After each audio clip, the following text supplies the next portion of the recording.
네, 두 번째 시간을 시작하도록 하겠습니다. 저는 삼성 KPMG에서 FTA와 관련된 업무를 맡고 있는 허상혁 관세사라고 합니다. 반갑습니다.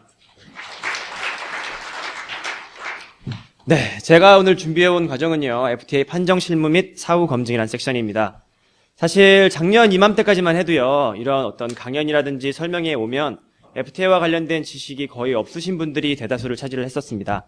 그런데 이제 저희가 한EU FTA와 한미 FTA를 겪으면서요, 그동안 준비들도 많이 되셨고, 특히나 지금 자동차와 관련된 산업에서 지금 그쪽 업무를 보시는 분들이 지금 오신 걸로 알고 있는데, 사실 우리나라의 여러 산업군 중에서 FTA와 관련된 준비가 가장 잘 되어 있는 쪽이 자동차 분야입니다. 그러다 보니까 제가 생각하기에는 어느 정도 벌써 전문적인 어떤 지식을 갖추고 계신 분들도 상당히 많이 계실 거라고 생각이 됩니다. 지금 주어진 시간이 사실 50분이라서 좀 짧고요. 그리고 FTA를 잘 모르시는 분들이랑 정말 잘 아시는 분들이랑 같이 좀 섞여 있다 보니까 제가 교재 구성을 좀 어떻게 해와야 되나 좀 고민이 좀 많았었는데, 일단은 교재 안에는요, 최대한 많은 내용을 좀 담으려고 노력을 했습니다. 그 대신에 시간이 짧으니까 다 다룰 수는 없을 것 같고요. 중요한 부분만 이렇게 찝어서 나머지들은 이렇게 스킵하고 넘어가는 걸로 하겠습니다. 네.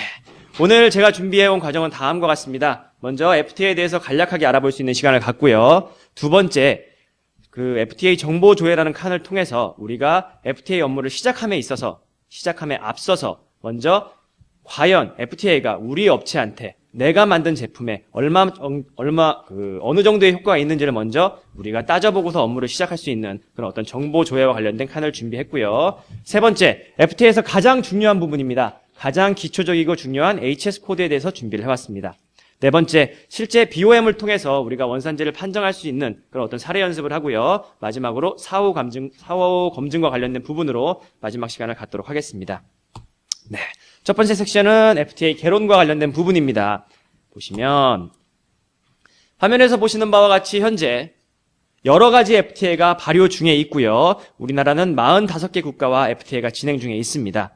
여러 FTA가 동시다발적으로 현재 진행 중에 있고요. 그 다음에 뿐만 아니라 여러 국가와 FTA 발효를 위한 협상 중에 있는 국가들도 상당히 많이 있습니다. 보시면 지금 검정색으로 칠해져 있는 게 현재 발효 중인 FTA인데요. 이렇게 여러 FTA가 동시에 막 진행되고 있다 보니까 많이들 헷갈려 하시는 분들이 계시는 것 같아요. FTA라는 게 사실상 FTA가 갖고 있는 어떤 취지라든지 전반적인 프로세스는 모든 FTA가 다 동일합니다. 그렇지만 각각의 FTA마다 증명 절차라든지 원산지를 인정할 수 있는 어떤 여러 가지 기준들, 효력들, 이런 것들이 조금씩 상이하기 때문에 업무를 진행하실 때는요, 그런 차이점에 대해서 정확히 인지를 하시고 업무를 진행을 하셔야 될 것 같습니다. 그 협상적인 국가에 보면 저기 터키가 있는데, 사실 얼마 전에 언론에서 발표가 났었죠. 한 터키 FTA가 올 하반기쯤에 발효가 될 것이다. 가서명이 완료가 됐다. 이러한 기사가 나왔었습니다. 터키 FTA 같은 경우에는 지금 특히나 자동차 쪽에 가장 효과가 두드러지지 않을까 예상을 하고 있는데, 전반적으로 한 10% 또는 12% 정도에 해당하는 자동차 부품과 관련된 그런 관세가 7년에 걸쳐서 완전 철폐가 될 예정이기 때문에 한 터키 FTA가 발효가 된다면 자동차 산업이 그만큼 효과가 기대가 되고 있습니다. 터키뿐만 아니라 미국과의 FTA에서도 여러 가지 효과가 벌써 가시적으로 나타나고 있는데요. 화면에서 보시는 바와 같이 저희가 3월 15일 날 한미 FTA가 발효가 됐습니다. 이제 한 달 조금 넘었는데요.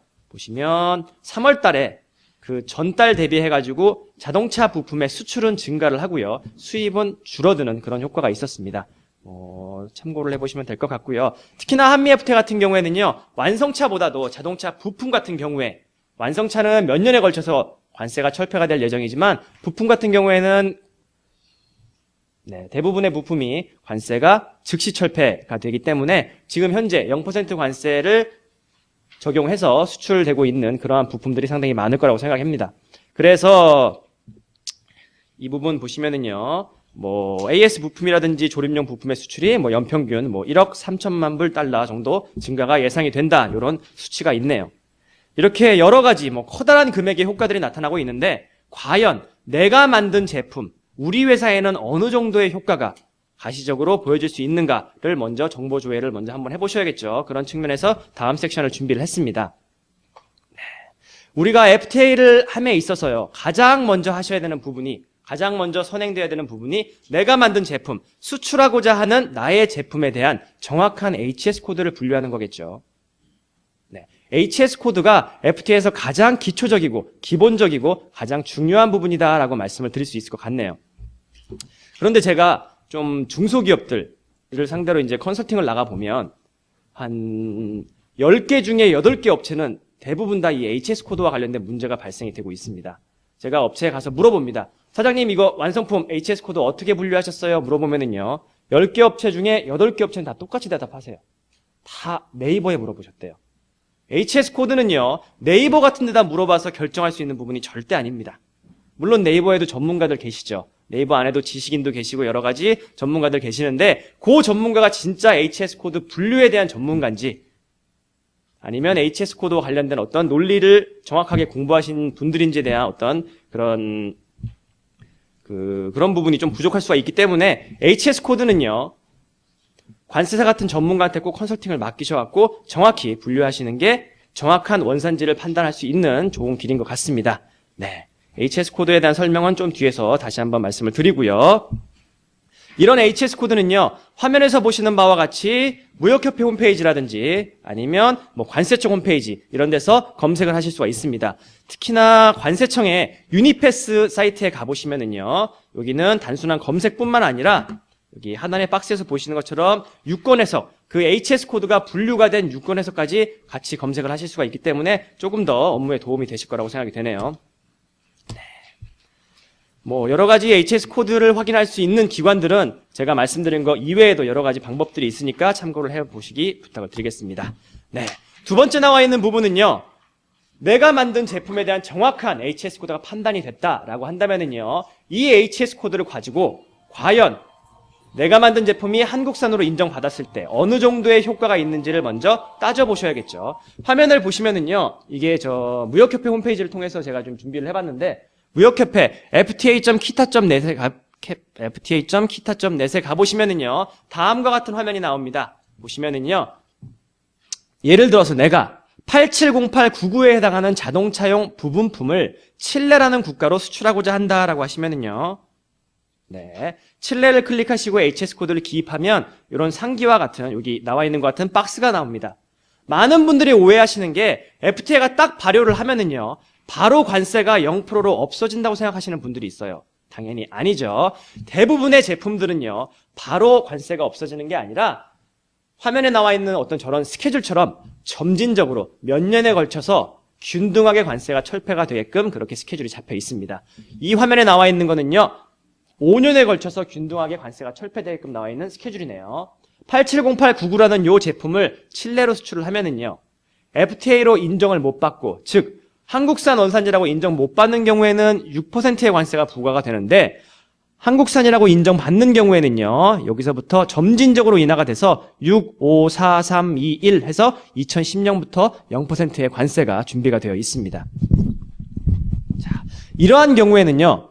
먼저 효과를 한번 따져보셔야 되는데 만약에 올해가 2010년이나 12년처럼 0%의 관세가 준비되어 있는 그런 시기라면 당연히 FTA 업무 바로 진행을 하셔야겠죠. 그런데 올해가 2012년이나 2010년이 아니라 만약에 2004년인 경우에는 어떡하죠? FTA 업무 안 하고 지금에 있는 그 프로세스 그대로 한국산 인정 안 받고 수출하는 경우에는 6%의 관세가 준비가 되어 있는데 한국산이라고 인정을 받으면 5%래요. 즉 1%의 관세 인하 효과가 있습니다. 이러한 경우에는요. 먼저 저울질을 해보셔야겠죠. FTA 업무를 진행을 하시고 한국산으로 인정을 받으시려면은요. 여러 가지 비용도 발생을 하고요. 컨설팅도 받고 뭐 시스템도 구축하시고 뭐 협력사도 관리해야 되다 보니까 여러 가지 비용도 발생하고 여기 계신 분들처럼 시간을 내갖고 공부도 하고 나중에 원산지 검증에 대한 어떤 위험도 감수를 하셔야 됩니다. 이렇게 시간과 위험과 비용이 발생하는 게 원산지 관련된 업무인데 1%의 관세 인하 효과가 있다? 이러한 경우에는 이 비용과 위험과 시간을 감수하면서까지 얻는 1%의 관세 인하 효과가 큰 건지 아니면 나는 그냥 FTA 업무 나중에 향후에 진행하겠다. 이게 나한테 이득인지를 먼저 저울질 해보시고 그때 가서 업무를 진행하셔도 늦지 않을 것 같습니다. 이러나 저러나 향후에는요, 점진적으로 관세가 인하가 돼서 언젠가는 우리 업체한테 분명히 큰 혜택을 줄 게 FTA와 관련된 업무이기 때문에 차근차근 준비는 잘 하고 계셔야겠죠. 하여튼 이런 식으로 FTA와 관련된 효과를 먼저 계산을 해보실 필요가 있을 것 같네요. 다음 페이지에 보면은요, 해당하는 제품과 해당하는 국가에 합당하는 그런 원산지 결정 기준이 검색이 됩니다. 이러한 원산지 결정 기준을 충족시키는 경우에 한해서 한국산으로 인정받겠죠. 네. 다음 나와 있는 부분은 외교통상부 사이트인데요. 우리가 업무를 진행하시면서 정말 중요한 의사결정을 하셔야 되는 때가 있을 거예요. 무역협회 홈페이지를 통해서 FTA 업무를 진행하셔도 되고요. 관세청 홈페이지를 통해서 진행하셔도 되는데, 관세청이 됐던 무역협회가 됐던 여기 나와 있는 이런 사이트들은요, 누군가가 다 이런 협정문을 보고서 정리해서 올려놓은 거기 때문에 분명히 오류가 있을 가능성이 있습니다. 또는 업데이트가 조금씩 늦을 수도 있어요. 그러다 보니까 정말 중요한 의사결정을 하실 때는요, 외교통상부 사이트에 가셔갖고 협정문 원본을 보시는 게 가장 정확할 것 같아서 제가 협정문 검색할 수 있는 사이트를 좀 준비를 해왔고요. 네. 이렇게 해서 먼저 FTA에 앞서서 원산지 관련된 업무를 하기에 앞서갖고 여러 가지 정보 조회를 해보신 상태에서 업무를 진행을 하셔야 될 것 같습니다. 네. 다음 나와 있는 부분은 HS 코드와 관련된 부분입니다. 앞에서 말씀드렸던 부분을 조금 더 깊게 들어가 본다라고 생각하시면 될 것 같은데요. FTA 가장 중요한 게 바로 이 HS 코드입니다. FTA뿐만 아니라 무역에서 가장 기본이 되고요. 가장 중요하고 가장 기초적인 부분이 바로 이 HS 코드인데요. 왜냐? FTA는요, 조건부 관세 특례 제도입니다. 어떠한 조건을 충족시킨 경우에 한해서 관세적인 측면에서 혜택을 주는 건데, 이 조건이라는 게 바로 원산지겠죠. 그 제품이 한국산 원산지이기 때문에 미국에서 수입하는 순간에 관세를 깎아주거나 관세를 받지 않고 수입할 수 있게끔 그렇게 조치가 취해지는 거겠죠. 이 원산지는요, 협정문을 딱 보시면 이 원산지는요, 품목별로 각각 달리 원산지를 충족시킬 수 있는 그런 기준들이 각각 달리 정의가 되어 있습니다. 품목별이라는 게 바로 이 HS 코드별이라는 뜻인데요. 협정문을 보시면 HS 코드별로 각각 다른 원산지 결정 기준을 규정을 하고 있습니다. A라는 제품은 B라는 어떤 원산지 결정 기준을 통해야지 한국산으로 인정해주겠다. 이런 것들이 규정화되어 있는데, 정확한 HS 코드를 판단하지 못하고 정확한 HS 코드를 분류하지 못하시면은요, 잘못된 원산지 결정 기준을 우리가 적용할 수밖에 없고요. 잘못된 원산지 결정 기준을 적용하시면 원산지 자체, 결과값인 원산지가 잘못되기 때문에 처음부터 정확한 HS 코드를 우리가 분류를 하고서 업무를 시작하는 게 가장 중요하게끔 그렇게 진행이 되겠죠. 화면을 보시면 우리가 FTA 업무를 진행하시는 순서인데, 화면에서 보는 것과 같이 가장 먼저 하셔야 될 부분이 바로 이 수출 물품에 대한 HS 코드의 확인이에요. 여기서 잘못돼 버리면은요, 저 끝에 있는 결과값이 달라집니다. 그런데 이렇게 중요한 HS 코드를 네이버에 물어보셔서 결정하시면 안 되겠죠. 당연히 컨설팅 받고 진행하셔야 되는 그런 핵심적인 요소가 된다라고 말씀드릴 수 있을 것 같네요. 네, HS 코드 품목 분류에 대해서 간단하게 설명을 드리면은요, 이 HS 코드는요, HS 협약이라는 국제 약속에 의해서 만들어진 코드입니다. 세상에 있는 모든 제품을요, 무역이라는 목적에 맞게끔 코드화 시켜놓은 10자리에 해당하는 어떤 숫자 조합이다라고 생각하시면 될 것 같은데, 앞에서부터 6자리까지, 즉 6자리의 HS 코드는 협약에 의해서 약속된 거기 때문에 국제 공통으로 사용하고요. 뒷자리 같은 경우는 각국 사정에 맞춰서 각국에서 각각 다른 HS 코드의 체계를 사용을 하고 있습니다. 우리나라는 HS 오브 코리아다라고 해서 HSK, 즉 10자리의 숫자 코드를 사용을 하고 있습니다. 이런 HS 코드에 대해서는 잘 아시리라고 생각이 되기 때문에 일단은 스킵을 하고 넘어가도록 하겠습니다. 이 HS 코드는요, 아까도 말씀드렸지만 국제적으로 공통으로 사용하는 부분은 앞에서부터 6자리까지입니다. FTA는 국가와 국가 간의 국제적인 약속이기 때문에 국제 공통으로 사용하는 6자리까지만 가지고서 FTA는 논해지고 있습니다. 모든 협정문에 있는 규정들이 다 6자리까지만 가지고서 규정화되어 있기 때문에 뒷부분은 신경 안 쓰시고 앞쪽만 중요시하게 보시면 될 것 같습니다.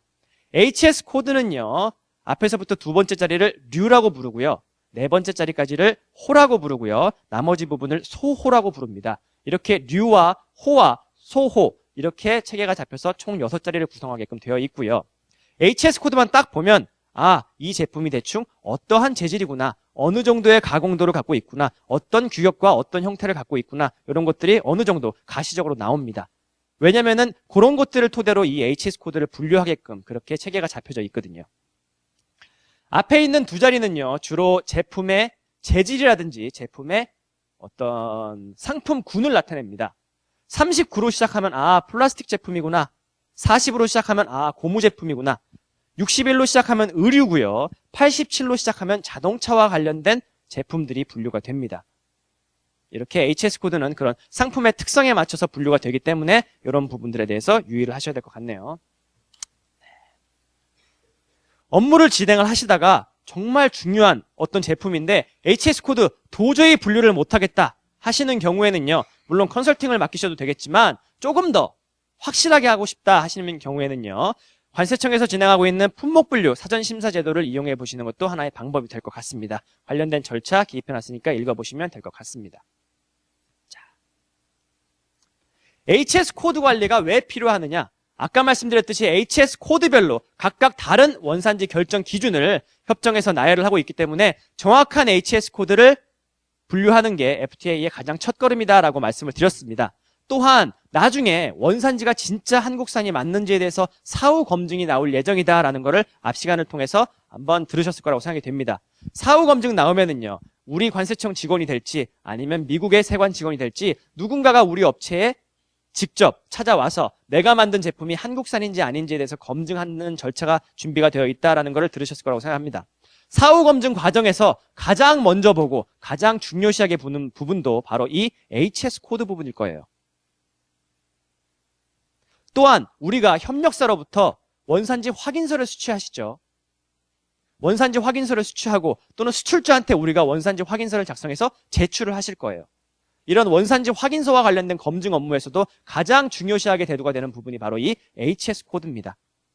하여튼 어떤 업무가 됐든 간에 FTA에서 가장 중요시되고 가장 검증 때 포인트가 되는 부분이 바로 이 HS 코드이기 때문에 이런 부분들에 대해서 꼭 신경을 쓰시고 업무를 진행을 하셔야 될 것 같아요. 또한 HS 코드 관련해서는 여러 가지 이슈들이 발생하고 있는데 가장 크게 대두가 되는 부분이 수출국의 HS 코드와 수입국의 HS 코드가 서로 상이한 경우가 종종 발생하고 있습니다. 똑같은 제품이라도요, 각 국가에서 이 제품을 바라보는 시각에 따라서 그 HS 코드가 달리 분류가 되는 경우가 종종 발생을 합니다. 한국에서는 이 리모컨을 A라고 분류를 하는데 미국 쪽에서는 이건 A가 아니다, B다. 이 리모컨은 이런 용도가 아니라 저런 용도이기 때문에 또 다른 HS 코드로 분류해야 되는 게 옳지 않겠느냐, 이런 의견을 제시를 할 수도 있어요. FTA, 우리가 이 리모컨이 한국산이다라고 증명을 한 다음에 미국으로 보내죠. 그랬을 때 관세에 대해서 혜택받는 장소는요, 한국이 아니라 미국입니다. 그러다 보니까 HS 코드는요, 수입국의 견해를 따르는 것을 원칙이라고 생각을 하시면 될 것 같아요. 수입국의 입장에서 HS 코드를 분류하시는 게 맞을 것 같아요. 그런 부분들에 대해서 과연 미국에서는 이 제품을 어떠한 HS 코드로 분류해야 된다고 생각하느냐, 이런 거를 잘 모르실 수가 있기 때문에 HS 코드에 대한 컨설팅이 꼭 필요하다라고 말씀드릴 수 있을 것 같습니다. 네. HS 코드는 너무나도 중요한 부분이지만 일단 제가 교재에 많이 써놨으니까 돌아가셔서 한번 읽어보시면 될 것 같고, HS 코드와 관련된 설명은 여기까지만 말씀을 드릴게요. 자, 다음 나와 있는 부분은요, 원산지와 관련된 판정입니다. 원산지와 관련된 결정 기준들 많이들 알고 계실 거라고 생각이 됩니다. 세번 변경 기준과 부가가치 기준과 가공공정 기준, 요 세 개의 원산지 결정 기준들이 현재 사용이 되고 있습니다. 내가 만든 제품을, 우리 회사에서 만든 제품을 한국산이라고 인정을 받고 싶어요. 인정을 받으려면 협정문을 살펴보셔갖고 협정문 안에 있는 원산지 결정 기준을 우리가 충족을 시키면 그 제품이 한국산으로 인정을 받을 수가 있는 거겠죠. 현재 사실상 내가 만든 제품이 한국산으로 인정을 받으려면은요, 원칙적으로 한국산 원재료만 가지고서 한국산 원재료만 가지고서 물건을 만들어야 한국산 완제품이 되는 게 원칙이에요. 그런데 우리가 업무를 진행하다 보면 한국산 원재료만 가지고서 물건을 만들기는 조금 어렵겠죠. 외국산 원재료, 중국산, 베트남산 원재료가 사용될 수밖에 없습니다. 우리가 외국산 원재료, 비영내산 원재료, 중국산 원재료를 사용해서 물건을 만들었을지라도 실질을 바꿀 수 있는 그 외국산 원재료의 실질을 변형시킬 수 있는 정도의 충분한 가공을 통해서 그 외국산 원재료가 갖고 있는 성격이 완전히 바꿔치기 돼서 만들어진 완제품 같은 경우에는 한국산으로 인정을 해주고 있습니다. 가공을 통해서 그 외국산 원재료의 성격을 완전히 바꿔치기 시키면요, 그렇게 해서 만들어진 완제품은 한국산으로 인정을 해주고 있는데, 실질을 바꾸는 게 중요합니다. 이 실질이 바뀌었음을 증명할 수 있는 방법이 세 가지가 있는 거고요. 실질이 바뀌었음을 증명할 수 있는 세 가지 방법이 바로 세번 변경 기준, 부가가치 기준, 가공공정 기준이 되는 겁니다. 네, 하나씩 저희가 BOM을 통해서 한번 사례를 한번 살펴볼게요. 가장 많이 사용되는 기준이죠. 전체 원산지 결정 기준 중에서 80% 이상을 차지하고 있는 게 바로 이 세 번 변경 기준입니다. 세 번 변경 기준만 정확하게 인지를 하셔도요, FTA 업무하시는데 대부분의 물품은 다 해결이 될 거라고 생각이 됩니다. 세 번 변경 기준에 대한 정의는 다들 잘 알고 계시죠? 원재료의 HS 코드와 완제품의 HS 코드를 서로 비교해 보셔가지고요, 우리나라가, 우리 업체가 어떠한 가공 행위를 통해서 원재료의 HS 코드와 전혀 다른 HS 코드의 완제품을 만들어내는 경우에는 그 완제품은 한국산으로 인정을 해주는 게 세 번 변경 기준이겠죠. 왜냐? 세 번이 바뀌었다. 우리가 외국산 원재료, 비영내산 원재료를 사용을 해서 국내에서 일정한 가공 행위를 통해서 세 번이 변경됐다. 세 번, 세금을 매기는 번호입니다. 즉 HS 코드가 변경됐다는 뜻은요, 이 HS 코드라는 거는 아까 말씀드렸지만 물품의 재질이라든지 특징이라든지 특성이라든지 용도, 이런 것들을 토대로 HS 코드가 부여가 됩니다. 그런데 우리가 가공 행위를 통해서 세 번을 바꿔치기 했다. 즉 HS 코드를 바꿔치기 했다라는 거는요, HS 코드가 바뀌었다는 뜻은 그 제품의 용도와 특성과 가공도와 규격이 바뀌었다는 뜻이랑 똑같을 거예요. 단순하게 HS 코드가 바뀌었다, 숫자가 단순하게 바뀌었다고 끝나는 게 아니라 깊이가, 어떤 취지를 살펴보면은요, 원재료의 HS 코드가 바뀌었다는 뜻은 원재료의 용도와 특성과 물성과 가공도와 규격이 바뀌었다는 뜻입니다. 즉 실질 자체가 변경됐다는 뜻이에요. 그렇기 때문에 HS 코드가 변경되는 경우, 즉 세 번이 변경되는 경우에는 그렇게 해서 만들어진 완제품은 한국산으로 인정을 해주고 있는 거겠죠. 자, 한번 사례를 한번 살펴볼게요. 우리가 870823에 해당하는 가솔린 승용차를요, 한 EFTA 어떤 국가로서 수출을 한번 해보고자 합니다. 한 EFTA, 스위스와 리히텐슈타인과 노르웨이와 아이슬란드 4개 국가로 이루어진 그 어떤 FTA 협정 국가인데요. 자, 이런 870323이라는 자동차를요, 이 EFTA 국가로 수출을 하고자 해서 협정문을 딱 살펴보니까요, 협정문 안에 이 제품이 한국산으로 인정을 받으려면 CTH, 즉 네 자리에 세 번이 바뀌어야지만 한국산으로 인정을 해주겠다라고 규정이 되어 있네요. CTH가 뭔지는 다들 잘 아시죠? 세 번 변경 기준이 충족됐음을 우리가 증명을 하려면은요, 여기 나와 있는 대로 이렇게 BOM을 먼저 살펴보셔야 돼요. BOM이 뭔지는 다들 아시죠? Bill of Materials. 소요 부품 명세서입니다. 이 소요 부품 명세서는요, 완제품을 만들 때 어떠한 원재료가 어느 정도 소요가 된다라는 거를 모아놓은 하나의 어떤 서류인데, 이 BOM 안에 있는 이 원재료들의 HS 코드와 완제품의 HS 코드를 1대1로 비교해 보시면 될 것 같아요. 자, 살펴보시면은요, 870823이라는 이 가솔린 승용차는요, 이 BOM에 나와 있는 대로 한국산의 엔진과 일본산의 변속기, 여러 가지 이런 원산지를 갖고 있는 이런 여러 가지 원재료들을 가지고서 이 완제품이 만들어진대요. 자, 그러면 여기 나와 있는 이 원재료의 HS 코드와 완제품의 HS 코드를 1대1로 비교해서 다 변경이 됐으면 저 가솔린 자동차는 한국산으로 인정을 받을 수가 있겠죠. 자, 여기서 문제는요, 이렇게 원재료들이 많이 있는데 여기 나와 있는 이 원재료 중에서 HS 코드를 비교해야 되는 원재료는요, 한국산 원재료가 아니라 외국산 원재료예요. 외국산 원재료만 세 번 변경을 요하지 한국산 원재료는요, 세 번이 바뀌어도 그만, 바뀌지 않아도 그만이에요.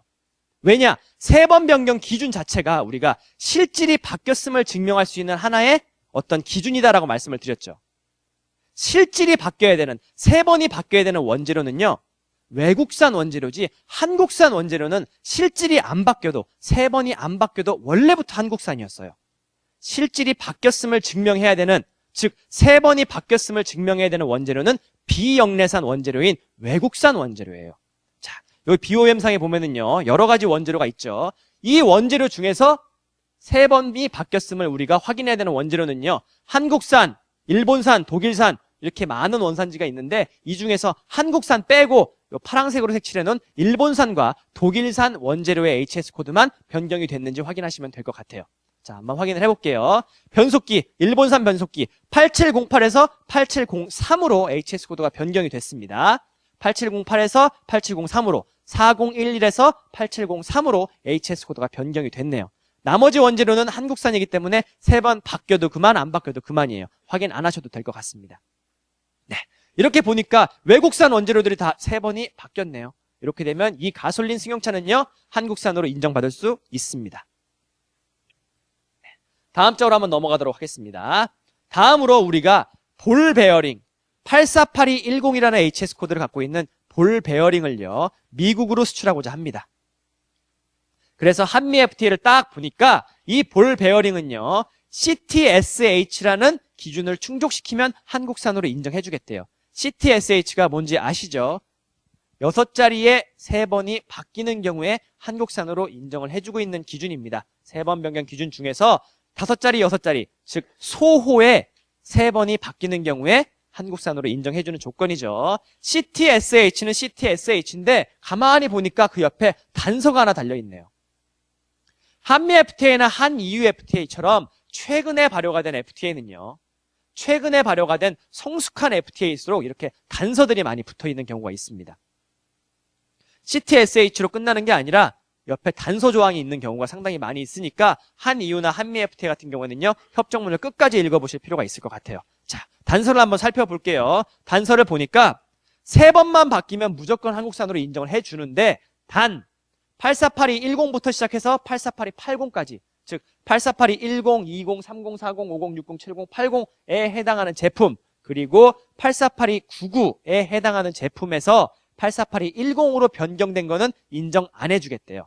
3번이 바뀌면 무조건 한국산인데 요 단서 조항에 있는 요 3번에서 완성품의 3번으로 3번 변경이 이루어진 경우에는 그거 변경이라고 봐주지 않겠대요. 이렇게 단서가 달려져 있는 경우가 있으니까 끝까지 확인을 하셔야 될 것 같습니다. 자, BOM을 한번 살펴볼게요. BOM을 보니까 한국산 케이지와 미국산 볼과 쭉 나가서 뭐 중국산의 이너링과 뭐 기타 한국산 제품들, 이런 것들로 원재료가 구성이 되어 있고요. 이런 것들을 통해서 저 볼 베어링이 만들어진대요.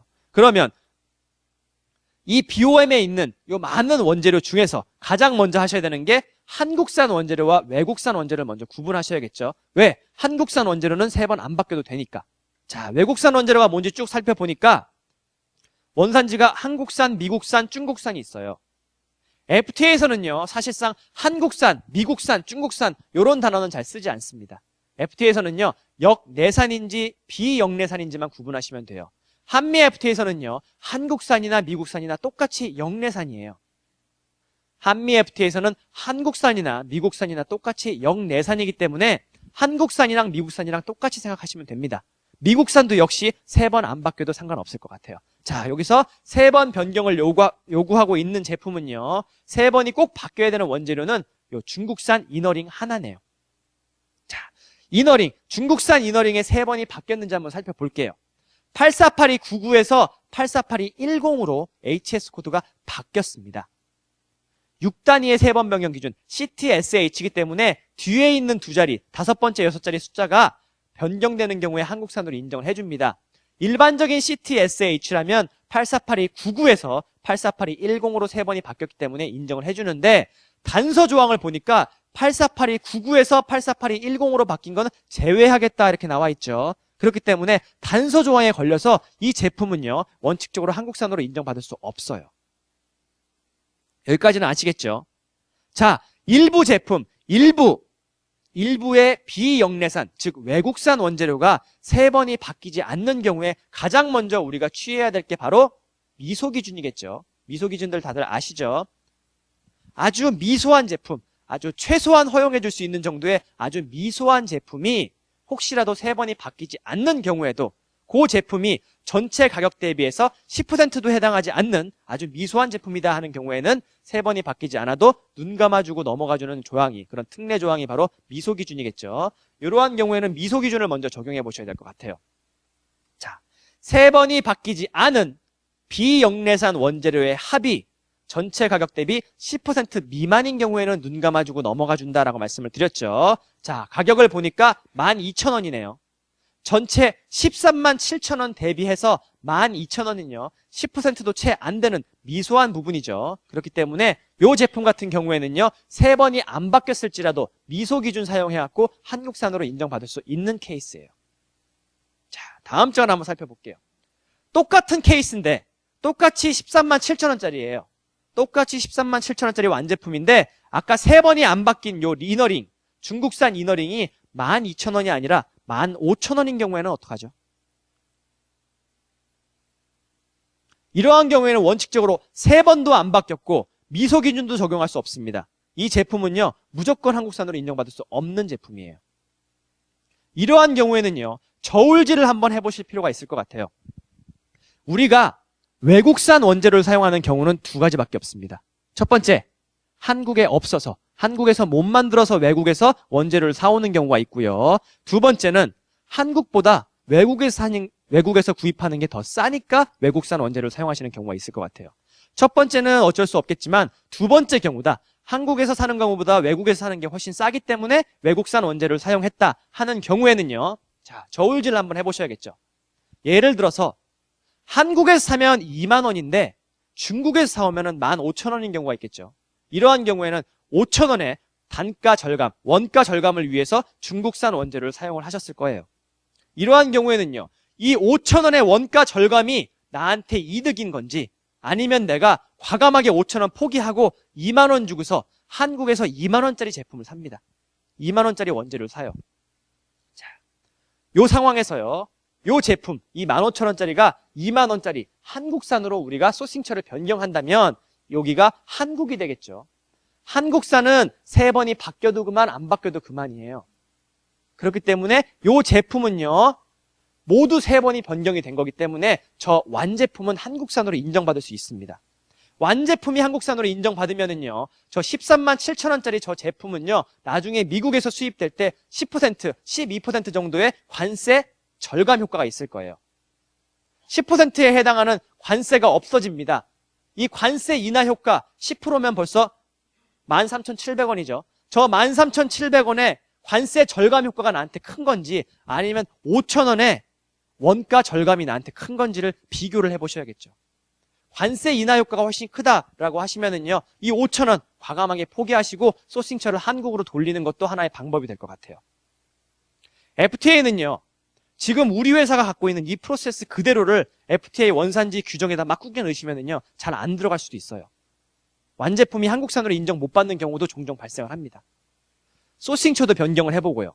해외 임가공 공장 위치도 조금씩 바꿔보고 이렇게 여러 가지로 조금씩 바꾸다 보면 완제품을 한국산으로 인정받을 수 있는 가능성이 그만큼 높아지기 때문에 수업 잘 들으셔가지고요. 공부도 열심히 하셔가지고 원산지 관련된 규정들을 조금씩 한번 비틀어 보세요. 그러면 분명히 좋은 결과를 얻을 수 있을 것 같습니다.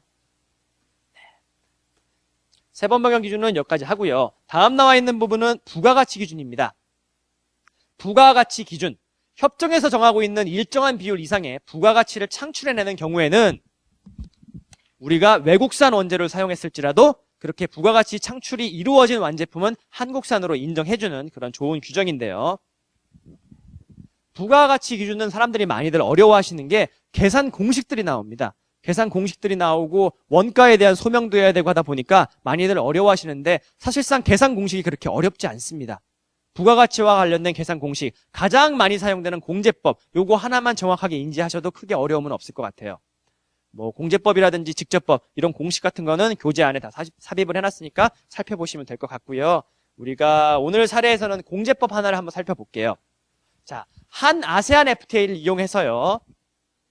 화면에 있는 이 가솔린 엔진 8407이라는 가솔린 엔진을요. 우리가 아세안 국가로 한번 수출을 해보려고 합니다. 그래서 한 아세안 FTA 협정문을 딱 보니까 협정문 안에 원산지 결정 기준이 이렇게 써 있네요. 자, 역내 부가가치 비율이 40% 이상 창출되었거나 아니면 CTH 이렇게 되어 있습니다. 세 번 변경 기준 또는 부가가치 기준 둘 중에 하나를 나한테 유리한 규정을 하나 골라서 쓰시면 되는 건데 뭐 원래 같은 경우에는요. 세 번 변경 기준과 부가가치 기준이 이렇게 같이 동시에 있는 경우에는 3번 변경 기준이 훨씬 수월하기 때문에 3번 변경 기준을 먼저 적용하시는 게 하나의 방법이겠죠. 지금은 부가가치 기준 연습하는 시간이기 때문에 부가가치로 한번 계산을 한번 해보도록 하겠습니다. BOM을 살펴봤더니 역시 여러 가지 원재료가 있습니다. 한국산의 캠샤프트와 한국산의 플라이 휠과 일본산의 실린더 헤드와 이러한 원재료들을 가지고서 우리가 저 가솔린 엔진을 만든대요. 제가 아까 3번 변경 기준 때 넣지 않았던 정보를 하나를 더 삽입을 한번 해봤습니다. 뭐냐? 원산지 확인서예요. 원산지 확인서에 유무라는 정보를 한번 더 넣어봤어요. 자, 원산지를 다시 한번 살펴볼게요. 한국산인데 원산지가 없는 캠샤프트와 한국산인데 원산지가 있는 플라이 휠이 있습니다. 물론 잘 아시겠지만 아직도 오해하시는 분들이 있어요. 내가 만들었다고 무조건 한국산 아닙니다. 한국에서 구입했다고 해서 무조건 한국산 원재료 아닙니다. 한국에서 구입했고 이 제품이 한국산 맞다라는 원산지 확인서가 붙어있는 원재료만 한국산 원재료예요. FTA는요, 모든 것들이 다 서류로서 증명이 되고 서류로서 제출이 가능해져야지만 진짜 한국산이라고 인정해주고 있기 때문에 저 원산지 확인서에 대한 수취 업무가 그만큼 중요시 되는 거라고 생각하시면 될 것 같습니다. 자, 원산지가 없는 한국산 재료는요, 더 이상 한국산 재료가 아니에요. 이거 같은 경우는 비영내산 원재료라고 생각하시면 될 것 같아요. 자, 공제법으로 원산지를 결정하는 하나의 계산 공식 알고 계시죠? FOB 분해, FOB에서 비영내산 원재료의 가격을 빼면 될 것 같아요. 전체 물품 가격에서 외국산 원재료 가격을 빼서 계산하는 게 바로 이 공제법이겠죠. 자, 그러면 가장 먼저 하셔야 되는 게 한국산 원재료와 외국산 원재료의 가격을 갈라보셔야겠죠. 자, 보시면 한국산 원재료는요, 이 원산지 확인서까지 같이 붙어있는 플라이 휠과 스파크 플러그만 한국산 원재료고요. 나머지는 다 외국산 원재료 처리하시면 될 것 같아요. 전체 가격인 16만 6천 원에서 외국산 원재료 가격인 요 파란색으로 색칠되어 있는 요 4가지 가격을 더해서 부가가치를 계산을 하시면 될 것 같습니다. 이렇게 계산을 해보시면은요, 나중에 읽어보시면 아시겠지만 결과값이 우리가 원산지 결정 기준은 40%가 이상 넘어줘야 40% 이상 창출돼야 한국산이라고 인정해주는데 지금 여기 나와 있는 경우는 결과값이 40%가 안 넘어가요. 36%밖에 안 나옵니다. 즉 부가가치 기준을 통과를 못 시켜서 한국산으로 인정 못 받는 케이스예요. 한국산으로 인정을 못 받으면은요, 가장 먼저 하셔야 되는 부분이, 가장 손쉽게 바꿀 수 있는 부분이 바로 이 한국산이지만 원산지 확인서 못 받은 이 캠샤프트 업체한테 우리가 독촉을 하시던 아니면 요구를 하시던 하셔갖고 원산지 확인서를 수취하시면 요 캠샤프트가 외국산 원재료가 아니라 한국산, 즉 영내산 원재료 B로 빠지기 때문에 그만큼 부가가치 비율이 높아질 수가 있겠죠. 그렇게 업무를 진행을 하셔야 될 것 같습니다. 칠판 같은 게 준비가 되어 있으면 한번 직접 계산을 해보면 좋은데 지금 그럴 수가 없을 것 같아서 제가 이제 최대한 평이하게 써놨으니까 돌아가셔서 한번 읽어보시면 그렇게 이해하시는데 어렵지는 않을 거라고 생각이 됩니다. 그 밖에도 공제법 말고도 직접법이라든지 아니면 유럽, EU나 EFT에서 사용되고 있는 MC법까지도 제가 사례를 준비해 왔으니까 한번 돌아가셔서 읽어보시면 될 것 같습니다. 세 번째 원산지 결정 기준은 가공공정 기준입니다. 그런데 자동차 산업, 자동차 부품과 관련된 산업에서는 가공공정 기준이 잘 사용이 안 돼요. 가공공정 기준 같은 경우는 한정적으로 석유산업, 섬유산업, 화학산업에만 한정적으로 사용되는 개념이기 때문에 일단은 제가 개념만 한번 준비를 좀 해왔고요. 아, 이런 게 있구나라고 그 정도 어떤 개념 정도만 챙겨가시면 될 것 같습니다. 마지막 섹션은요, FT에서 가장 무서운 부분입니다. 바로 사후 검증과 관련된 부분이에요. 내가 어떠한 제품을 만들어서 이 제품 한국산 맞습니다 라고 증명해서 미국 또는 EU로 수출을 했습니다. 그러면 EU나 미국에서요, 수입되는 시점에는 아, 이 제품 한국산 맞겠지, 일단은 믿어주고 통관시켜줍니다. 일단은 믿어주고 관세 혜택 다 부여해주고서 통관을 다 시켜줍니다. 그런 다음에 향후에 5년에 걸쳐서 이 제품이 진짜 한국산이 맞는지에 대해서 천천히 검증하게끔 되어 있어요. 그게 바로 원산지와 관련된 사후 검증입니다. 보시면 맨 첫 줄에 원산지 증명, 원산지 검증과 관련된 어떤 정의가 나와 있는데 원산지 증명서 내용에 대한 적정 여부를 사후에 조사하는 제도다라고 되어 있습니다. 사후. 통관이 다 완료가 되고 FTA와 관련된 혜택을 다 부여해 준 이후에 검증하기 때문에 사후 검증이라는 용어를 쓰고 있습니다. 이 원산지와 관련된 사후 검증은요, 크게 두 가지로 나눌 수가 있는데 직접 검증 방식과 바로 간접 검증 방식 두 가지로 나눌 수 있습니다. 직접 검증 방식은요, 상대국 세관, 즉 수입국 세관에서 우리나라 공장, 우리나라 업체로 직접 찾아와서 이 제품이 진짜 한국산이 맞는지, 이 제품의 HS 코드는 이건 맞는지, 이 제품의 세번이 바뀌었는지, 부가가치가 어느 정도 창출됐는지 직접 와서 검증하는 게 바로 직접 검증 방식이고요. 간접 검증 방식은 수입국 세관에서 아무래도 이상하다 싶으면 자기네가 직접 움직이는 게 아니라 수출국 세관한테 요청을 합니다. 야, 니네 나라가 수출한 이 제품 아무래도 이상하니까 우리 대신에 니네가 검증 좀 해주세요 라고 요청을 합니다. 미국 세관에서 요청을 하면은요, 한국 세관에서 그 요구를 받아가지고 한국 세관 직원들이 우리 업체에 찾아와서 원산지와 관련된 검증을 하겠죠. 미국 사람이 나오던 한국 사람이 나오던 원산지 검증과 관련된 이런 절차가 분명하게 준비가 되어 있기 때문에 원산지와 관련된 업무 철저하게 준비를 잘 하셔야 될 것 같습니다. 직접 검증할지 간접 검증 방식을 채택을 할지는 우리가 결정할 수 있는 건 아니고요. 요거는 협정마다 각각 달리 정해져 있습니다. 화면에서 보시는 바와 같이 칠레, 싱가폴, 한미 FTA 같은 경우에는요, 직접 검증 방식을 채택을 하고 있고요. 나머지 FTA는 간접 검증 방식을 채택을 하고 있네요. 검증과 관련해서는요, 크게 몇 가지, 한 3가지 정도의 원칙이 있습니다. 첫 번째 나와 있는 거는 서면조사 우선의 원칙이에요. 검증을 실시를 할 때는요, 서류를 보고서 먼저 판단을 합니다. 서류를 본 다음에 서류만 가지고서는 도저히 원산지를 판단할 수 없다. 서류만 가지고는 이게 진짜 한국산이 맞다고 증명하기가 힘들다 하는 경우에만 한정적으로 우리 업체로 직접 찾아옵니다. 즉, 우리가 서류만 잘 준비하고 서류만 잘 보관하고 계셔도 우리 업체로 세관 직원이 직접 찾아와서 검증하는 경우는 그렇게 많지 않을 거라고 생각이 됩니다. 두 번째는 수입 신고 수리 후 조사 원칙입니다. 즉, 아까 말씀드린 대로 사후 조사가 원칙이에요. 우리가 자동차 엔진을 만들어서요, 독일로 수출을 합니다. 그러면 독일에 있는 수입자가 전화 오겠죠. 물건 잘 받았고요. 관세 혜택 다 받았습니다. 관세 인하 혜택 다 받았고 고맙습니다 라고 전화가 올 거예요. 그 전화 받았다고 업무 끝나는 게 아니라 그 전화 받는 순간부터 시작해서 향후 5년 동안 원산지 검증과 관련된 절차가 진행이 될 예정이기 때문에 잘 준비를 하셔야겠죠. 나머지는 읽어보시면 될 것 같습니다. 네. 다음 나와 있는 부분은 미국의 원산지 심사 현황입니다. 많은 숫자가 막 써 있고 많은 글들이 있습니다. 57%의 심사 증가율이 있고 671개를 조사했고 어쩌고저쩌고 많이 써 있습니다. 제일 중요한 부분은 밑에 있는 두 줄 같네요. 향후 미국은 FTA 체결이 가속화됨에 따라 서면 심사 및 현장 심사를 강화할 계획을 갖고 있으므로 미국발 한국 수출 기업의 원산지 관리의 중요성이 강조되고 있다라고 되어 있네요. 미국 입장에서 봤을 때는요, 한국은 사실상 원산지 우범 국가 중 하나예요.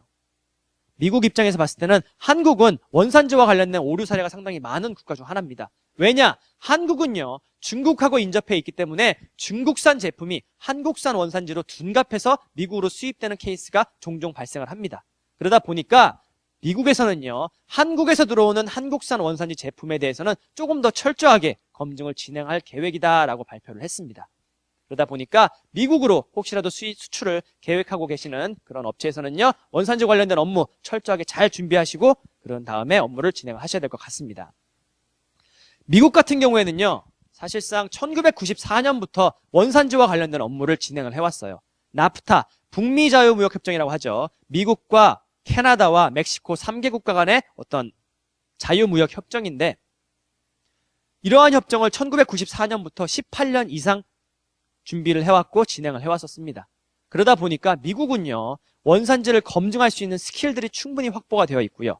원산지 검증과 관련된 인력도 충분히 배양이 되어 있습니다. 관련된 사례라든지 판례들도 충분히 다 준비가 되어 있는 상황이에요. 그런데 우리나라는요, 2004년 칠레와의 협상을 계기로 해서 FTA 업무를 시작을 했죠. 이제 한 8년, 9년 정도 됐습니다. 그런데 지금까지의 FTA는요, 사실상 규모가 그렇게 크지 않은 국가와의 FTA였어요. 주로 우리가 수입보다는 수출보다는 수입을 좀 많이 했었어요. 원재료라든지 과일이라든지 이런 것들을 많이 수입하는 입장이었어요. 수입을 많이 하는 입장이다 보니까 우리가 원산지를 검증해야 되는 검증의 주체였지 검증을 당해야 되는 피검증 대상은 아니었었어요. 그러다 보니까 검증과 관련된 업무에 대해서 중요성들을 많이들 인식을 못 하셨었습니다. 그런데 지금부터의 FTA, 세상에서 가장 커다란 경제권, 한 EU FTA와 한미 FTA가 진행 중에 있죠. 지금부터의 FTA는요, 우리가 수입도 많이 하지만 수출하는 제품도 상당히 많이 있습니다. 우리가 검증도 해야 되지만 검증을 받아야 되는 이제는 피검증 대상이 됐습니다.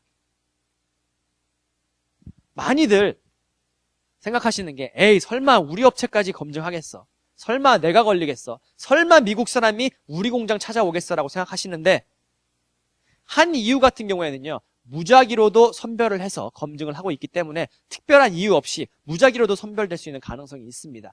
검증당할 수 있는 검증 대상이 될 수 있는 가능성이 충분히 있기 때문에 잘 준비를 하셔야 될 것 같아요. 미국은 17년 동안 원산지 관련된 업무를 해왔어요. 그런데 우리는 이제 7년, 8년밖에 안 됐다고 말씀을 드렸습니다. 7년, 8년밖에 안 됐음에도 불구하고 최근 2, 3년 내에 우리나라 같은 경우에는요. 미국이 그동안 약 20년 동안 진행하는 정도의 수준으로 원산지 관리 업무가 진행이 되고 있어요.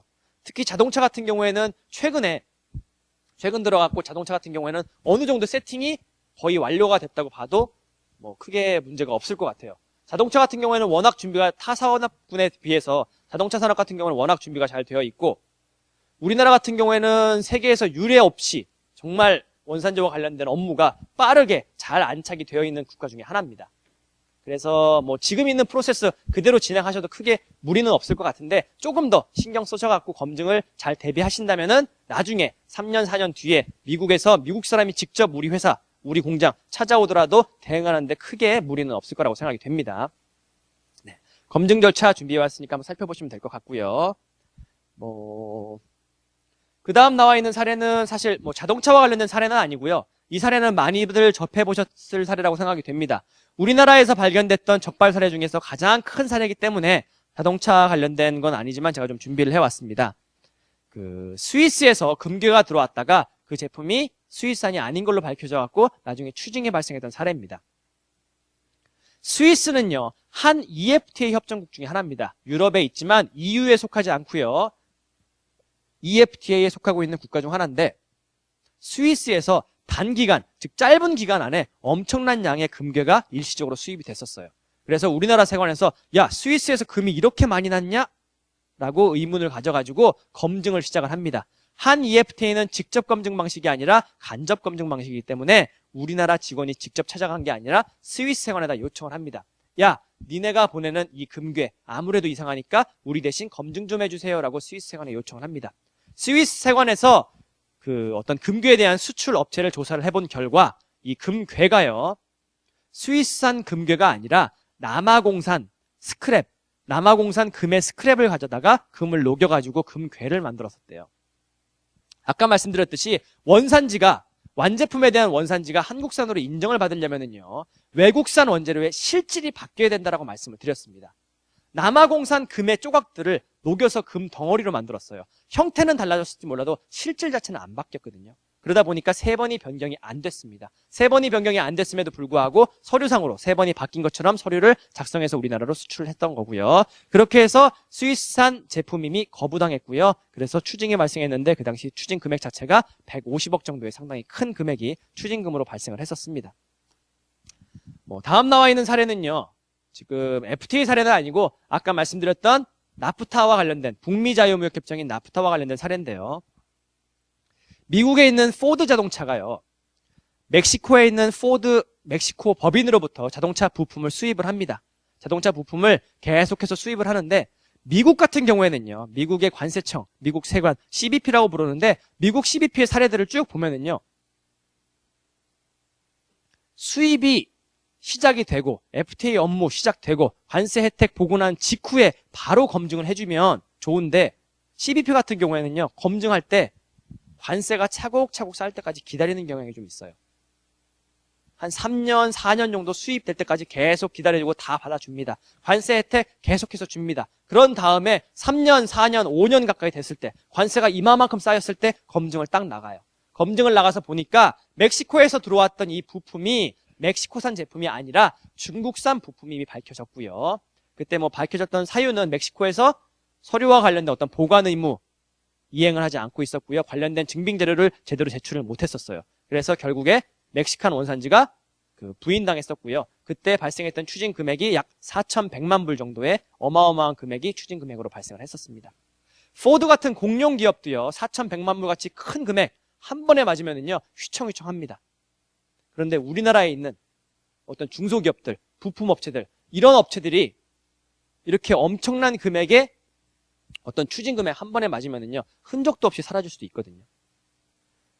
나는 비록 300원짜리 1,000원짜리 이런 어떤 나사 같은 것들 정말 작은 제품 납품한다 할지라도 내가 잘못 끊어준 원산지 확인서 때문에 완제품인 자동차의 원산지가 잘못될 수 있고요. 그러다 보니까 자동차가 받은 혜택들, 자동차의 관세들, 이러한 관세들, 이러한 벌금들 이런 것들이 나한테까지 그런 귀책 사유가 나중에 걸러서 나한테까지 그 귀책 사유가 그 어떤 책임 소지를 내가 해명해야 되는 그런 상황에 처해질 수도 있기 때문에 원산지 확인서 끊어주시는 업무, 원산지 확인서 수취하시는 업무, 발급하는 업무 이런 업무 하실 때 조금 더 철저하게 준비 잘 하시고 잘 컨설팅 받으시고 잘 판단을 하신 상태에서 원산지 확인서를 수취하고 발급해 주셔야 될 것 같아요. 네, 시간이 얼마 남지 않아가지고 두 번째 사례는 일단은 넘어갈게요. 네. 원산지 사후 검증과 관련된 페널티 앞 시간에 조금 언급이 됐던 것 같은데 한 가지만 말씀을 드리고 넘어가면은요. 2천만 원 이하의 벌금이 처해지게끔 되어 있는데 원산지 증명서류를요. 허위 또는 부정한 방법으로 신청, 발급한 자 같은 경우에는요. 2천만 원 이하의 벌금에 처해지게끔 되어 있습니다. 그런데 똑같이요. 허위나 부정한 방법, 정말 나쁜 목적으로 원산지 잘못해서 꾸민 사람들이랑 똑같이 원산지와 관련된 증명서류를 보관하지 않은 사람도 2천만 원 이하의 벌금에 처해지게끔 되어 있어요. 그렇기 때문에 원산지 관련된 증빙서류들 잘 보관을 하고 계셔야 될 것 같아요. 많은 업체들이요. 원산지 확인서 작성하시면서 원산지 소명서들 작성 안 하고 계신 업체들 상당히 많이 있습니다. 원산지 확인서와 원산지 소명서는 항상 세트로 같이 작성을 하셔야 돼요. 수출자는요. 나한테 원산지 확인서만 요청할 거예요. 확인서만 요청하기 때문에 원산지 소명서의 존재조차 모르시는 업체들 상당히 많이 있습니다.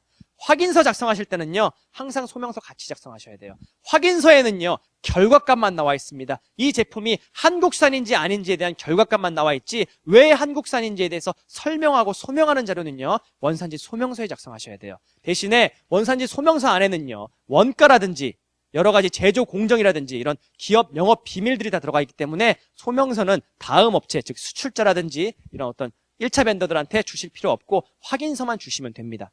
대신에 소명서는 작성은 꼭 하시되 5년 동안 보관은 하고 계셔야 돼요. 나중에 세관이나 상공회의소에다가 그쪽에서 검증 나왔을 때 세관 쪽에다가 다이렉트로 송부를 하시면 될 것 같습니다. 하여튼 소명서 꼭 작성 잘 하시고 잘 보관하고 계셔야 될 것 같습니다. 네, 마지막 부분이네요. 일단 시간 관계상 한번 5번이랑 6번만 한번 살펴볼게요. 무역 계약서를 작성 시에 원산지와 관련된 클레임 청구권을 반드시 명시해야 된다라고 되어 있습니다. 지금까지는요. 무역 계약서 작성하실 때 원산지와 관련된 문구는 따로 기입을 안 하셨을 거예요. 원산지가 잘못된 경우에 누가 책임진다라는 문구는 기입을 안 하셨을 것 같습니다. 향후에는요. 이제는 FTA 시대이기 때문에 무역 관련된 모든 계약서에는요. 원산지가 잘못됐을 경우에 클레임 청구를 어떻게 진행하겠다 그런 어떤 관련된 문구들을 꼭 삽입을 하셔야 될 것 같습니다.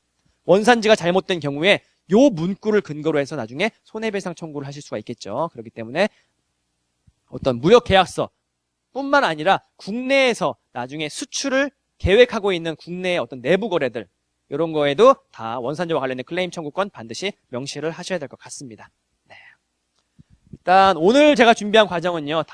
지금 오늘 준비된 과정은 여기까지고요.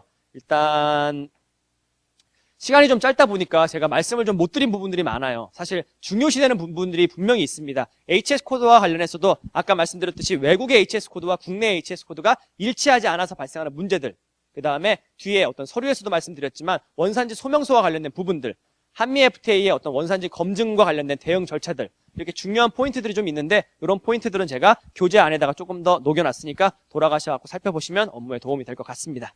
네, 일단 제가 준비한 과정은 여기까지고요. 어떤 질문사항 있으시면 질문 부탁드리겠습니다.